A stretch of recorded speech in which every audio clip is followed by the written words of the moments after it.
ശബരിമല സ്വർണ്ണക്കൊള്ളയിൽ പ്രാഥമിക അന്വേഷണ റിപ്പോർട്ട് ഹൈക്കോടതിയിൽ സമർപ്പിച്ച് പ്രത്യേക അന്വേഷണ സംഘം.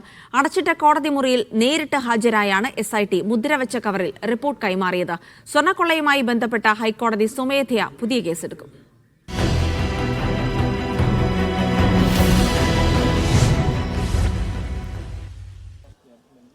അന്വേഷണം തുടങ്ങി 10 ദിവസം പൂർത്തിയായ സാഹചര്യത്തിലാണ് എസ്ഐടി തലവൻ എസ് ശശിധരൻ IPS ഹൈക്കോടതിയിൽ നേരിട്ട് ഹാജരായി അന്വേഷണ പുരോഗതി അറിയിച്ചത്.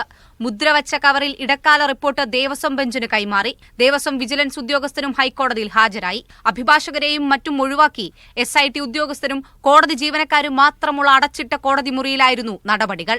കേസിന്റെ രഹസ്യ സ്വഭാവം കാത്തുസൂക്ഷിക്കാൻ പുതിയ ഹർജി കൂടി ഹൈക്കോടതി ഫയലിൽ സ്വീകരിക്കും. നിലവിലെ ഹർജിയിൽ കക്ഷികളായ സ്പോൺസർ ഉണ്ണികൃഷ്ണൻ പോറ്റി, ചെന്നൈയിലെ സ്മാർട്ട് ക്രിയേഷൻസ് എന്നിവരെ പുതിയ ഹർജിയിൽ നിന്ന് ഒഴിവാക്കും. മീഡിയ 1 കൊച്ചി.